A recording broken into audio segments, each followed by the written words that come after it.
গাড়িতে উঠে হাতে হ্যান্ডকাপ আর পায়ে বেড়ি পরা, মাথায় পাগড়ি। এই উস্তাদ যখন আমাকে বললেন যে আপনি কি আমার হাতে এটা প্রথম দিন পেয়েছি, আপনি আল্লাহ সেই ফিরিস্তাকে নাম বলেই আমি কাঁদতে শুরু করি।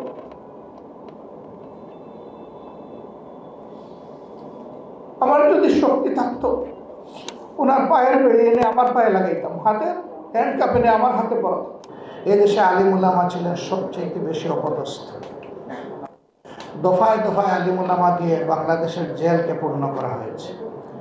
দাগি, খুনি, রাহাজানির নায়ক, ধর্ষক, চোর, বাটপার, লুঠেরা, তারা বুক ফুলে দাপিয়ে বেড়াতো বাংলাদেশের রাজপথে। আর আলিম উলামা যারা মানুষকে সংশোধন করবেন, সমাজের ইসলাহ করবেন, তাদেরকে রাখা হয়েছে জেলে। আমি সর্বশেষ গ্রেপ্তার হয়েছিলাম 2022 সালের 12 ডিসেম্বর রাত্রে 1:15টার সময়। সিটিটিসির মেহমান হিসাবে ছিলাম 13 দিন। সেখানে আয়নাগরে আমাকে রাখে নাই, কিন্তু আয়নাগর আমি দেখেছি। বহু আলিম উলামা,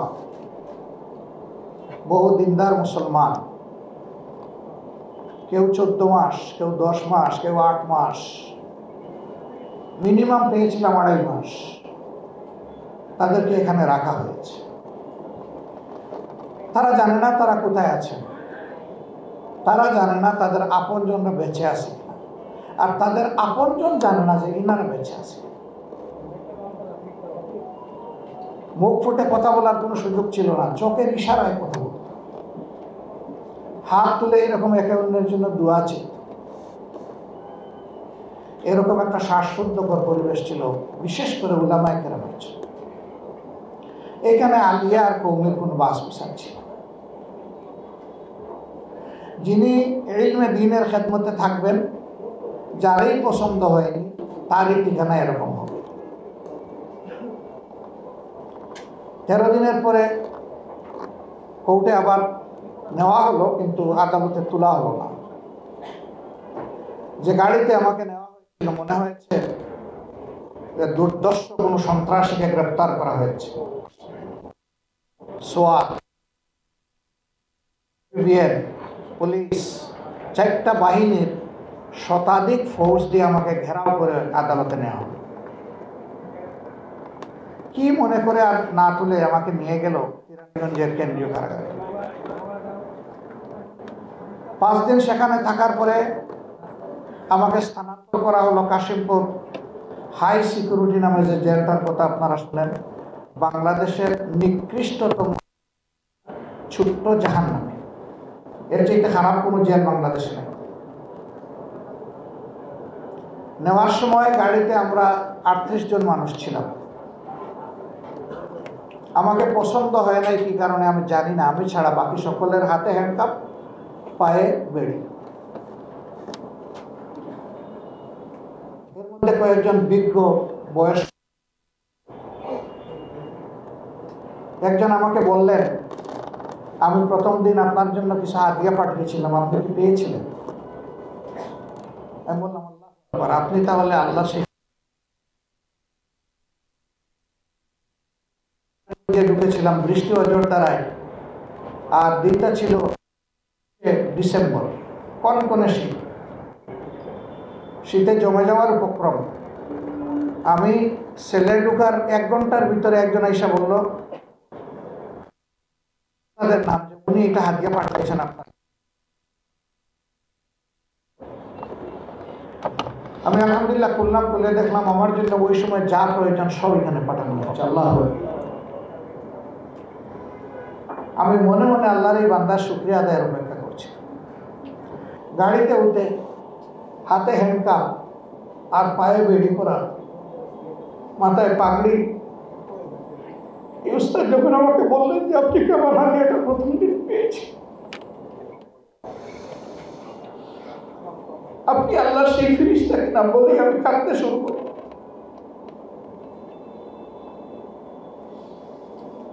আমার যদি শক্তি থাকতো ওনার পায়ের বেড়ে এনে আমার পায়ে লাগাইতাম, হাতে হ্যান্ড কাপ এনে আমার হাতে পড়াতাম।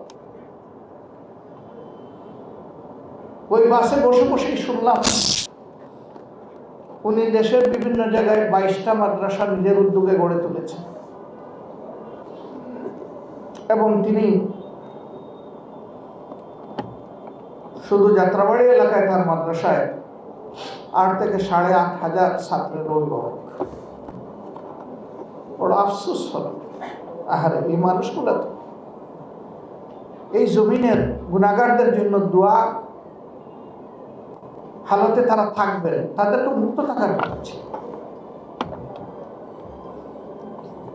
আমি ভাবলাম যে এই যে তিনি আমাকে ঋণী করলেন, এই ঋণ আমি পরিশোধ করবো কিভাবে। আমি তাকে চিন্তা, তার নামটাও শুনে নাই, জীবনে কোনোদিন দেখি নাই, মুলাকাত করি নাই, সালাম বিনিময় হয় নাই।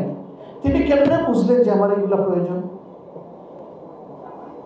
আমি তাকে জিজ্ঞেস করলাম, ভাই আপনি কেমনে বুঝলেন যে আমার এগুলো লাগবে? বলে যে আপনাকে যখন নিয়ে যাচ্ছিল তখন আমি তীর্যক দৃষ্টি দিয়ে আপনার দিকে তাকাচ্ছিলাম,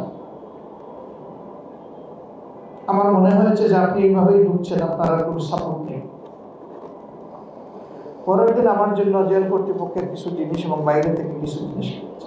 ওই রাত্রেই তো বরফ হয়ে যায়। আমি বিশ্বাস করি এটা আমার জন্য নয়, আল্লাহর এই বান্দা এই কাজটা করেছেন মহান আল্লাহর জন্য। এরকম যদি মানুষের মধ্যে ভালোবাসার একটা পরিবেশ আমরা তৈরি করতে পারি, আল্লাহর এই জমিন আল্লাহর রহমতে ভরে যাবে ইনশাআল্লাহ। যেখানে মানুষ মানুষকে ভালোবাসবে এবং সম্মান করবে। আল্লাহর কুরআন, পবিত্র কুরআন কালামুল্লাহ, সেই শিক্ষাটাই পড়তে পড়তে মানব জাতিকে দিয়েছে। কিন্তু কপাল পোড়া মানব জাতি আল্লাহ তাআলার এই নিয়ামত থেকে বিমুখ হয়ে উল্টা দিকে দৌড়ানোর কারণেই দুনিয়ায় আজকে তামাম লাঞ্ছনা এবং অপদস্থতা আমাদের ঘাড়ে চেপেছে, বিশেষ করে উম্মতে মুসলিমান। বাংলাদেশ বলা হয় 91% মুসলমানের দেশ। যারা মুসলমান না তারাও আল্লাহর বান্দা, তারাও আশরাফুল মাখলুকাতের অংশ। তাদের দিনদারি, তার ঈমান, তার আকীদার জন্য সে আল্লাহর দরবারে দায়বদ্ধ। ইন্না ইলাইনা ইয়াবাহুম সুম্মা ইন্না আলাইনা হিসাবুহুম।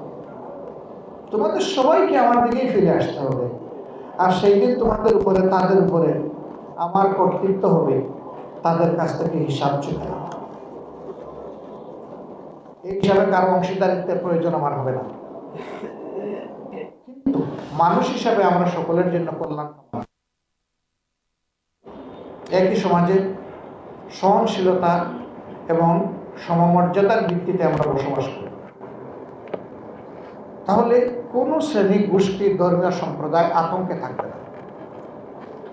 আলহামদুলিল্লাহ 15.5 বছরের জ্বালাতন নির্যাতনের পরে এবার যে পরিবর্তন 5 আগস্ট হলো, আপনারা সাক্ষী। এই দেশের উলামায়ে কেরাম, মাদ্রাসার ছাত্র, বাংলাদেশ জামাতে ইসলামী, ইসলামী ছাত্র শিবির বিশেষভাবে সকল ধর্মের মানুষের নিরাপত্তার দায়িত্ব এই জমিনে পালন করেছে। কেন? আমরা আল্লাহকে ভয় করি, দেশ এবং দেশের মানুষকে ভালোবাসি। এই জন্য আমরা চাইনি যে আমাদের দেশে কেউ বিপর্যয় সৃষ্টি করবে। যা হতে পারত, আল্লাহু আকবার, তার কিছুই না। তারপরেও চিটাপুটা যা হয়েছে তার 99% কারণ হচ্ছে রাজনৈতিক, এটা ধর্মীয় নয়।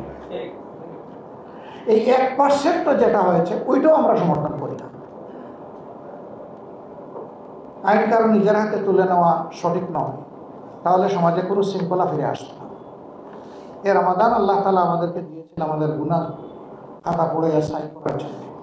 আল্লাহর হাবিব উঠে দাঁড়িয়েছেন, মিম্বরে যাচ্ছেন, আল্লাহুম্মা আমিন, আল্লাহুম্মা আমিন, আল্লাহুম্মা আমিন বলে বলে।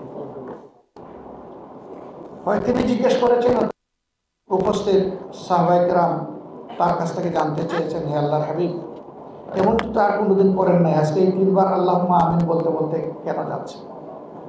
তিনি বললেন যে জিবরিল আমিন এসে 3টা কথা বলেছেন, 3টা দোয়া করেছেন, আমি তার সাথে সুর মিলিয়েছি। যারা জীবনে রমজান পেল আর নিজের গুনাহ খাতা পুড়াইয়া ছাই করতে পারলো না, আল্লাহর শ্রেষ্ঠ ফেরেশতা জিবরিল বললেন সে ধ্বংস। আমি বললাম আমি। যে মা বাপ দুইজনকেই পেল বৃদ্ধ বয়সে বা কমপক্ষে একজন পেল, কিন্তু তাদের মন করে খেদমতের মাধ্যমে নিজের জান্নাত সহজ করে নিতে পারলো না, আমি বললাম সে ধ্বংস। জিবরিল বললেন সে ধ্বংস, আমি বললাম আমি। তিনি বললেন জমিনের উপরে এবং আসমানের নিচে সবচেয়ে বড় নিয়ামতের মধ্যে যিনি, হে নবী আপনার নাম শোনার সাথে সাথে যে আপনার উপরে সম্মান দেখে দুরূদ পেশ করলো না সে ধ্বংস। আমি বললাম আমি। তাইলে এই রমজান কি সুখবার্তা, আনন্দের বার্তা আমাদেরকে নিয়ে এসেছে। মানুষ নফসের দুঃখায়, শয়তানের ওয়াসওয়াসায় ভুল করে ফেলি, গুনাহ খাতা নাফরমানি করে ফেলি। ঈমান এবং ইহতিসাবের সাথে এই রোজা যে রাখবে, আল্লাহর হাবিব বলছেন যে তার অতীতের সকল গুনাহ মুছে ফেলা হবে। এবারকার এই রমজান যেন আমাদের জন্য এই বার্তা নিয়ে আসে। এখানে এতিমদেরকে আমরা দাওয়াত দিয়ে তাদেরকে সম্মানিত করি নাই, আল্লাহু আকবার, আমরা সম্মানিত হয়েছি। আল্লাহ হাবিব মুহাম্মদ রাসূলুল্লাহ সাল্লাল্লাহু আলাইহি ওয়াসাল্লাম আঙ্গুলের সাথে আঙ্গুল চেপে যেটা বলেছিলেন যে জান্নাতে আমি আর আমার এতিমরা এরকম, আল্লাহু আকবার। তিনি বলেছিলেন আমিও এতিম, তিনটা এতিম হয়ে দুনিয়ায় আসে, জন্মের আগেই তো পিতা চলে গেলেন। এই এতিমকে ভালোবাসা, সম্মান করা, এটা আমাদের ঈমানের অংশ, এটা সৌভাগ্যের ব্যাপার। আপনারা যারা আপনাদের সন্তান তুল্য এতিমদেরকে এখানে নিয়ে এসেছেন, আমি মহান আল্লাহর শুকরিয়া আদায় করার পাশাপাশি আপনাদের প্রতি গভীর কৃতজ্ঞতা আদায় করছি। আমরা গিয়ে গিয়ে আপনাদের মাদ্রাসাগুলোতে ঘুরে ঘুরে যদি তাদের একটু মাথায় চুমু দিতে পারতাম বড় ভালো লাগতো। সেটা সহজ করে দিয়েছেন আপনারা এখানে আসার মাধ্যমে। এর বিনিময়ে আপনাদেরকে এবং এই আইতাম বন্ধুদেরকে আল্লাহ তাআলা দুনিয়া এবং আখিরাত দুই জায়গায় ইজ্জত বাড়িয়ে দিন। আল্লাহ তাআলা আমাদের জমিনের উপরে রহমত নাজিল করুন, বাংলাদেশের উপরে শান্তির ফায়সালা দান করুন। দিন কায়েমের জন্য আমাদেরকে একদম কলবের সাথে কলব মিলিয়ে উখওয়াত, উলফত এবং মহব্বত আল্লাহ তাআলা আমাদের মধ্যে বেশি বেশি করে দান। হিংসার শেষ চিহ্ন আল্লাহ তাআলা আমাদের মধ্য থেকে খতম করে দিন। বিনয়ের বিপরীতে অহংকার, এই নাফাকি থেকে আল্লাহ তাআলার কাছে শতভাগ আশ্রয় চাই। আল্লাহ বিনয় দিয়ে আমাদের কলকে পরিপূর্ণ করে দিন। সাংবাদিক বন্ধুরা যারা এসেছেন আমাদের প্রেস কভার করার জন্য, আল্লাহর দরবারে দোয়া করি সত্যকে ধারণ করার জন্য আপনাদের অন্তরকে আল্লাহ তাআলা খুলে দিন। সত্যের উপর অবিচল থাকার তৌফিক দান করুন।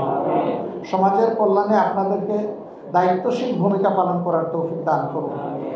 কালোকে কালো বলে ধরিয়ে দিয়ে তাকে সংশোধনের জন্য আপনারা যাতে দায়িত্ব পালন করতে পারেন সেই শক্তি আল্লাহ আপনাদেরকে দান করুন।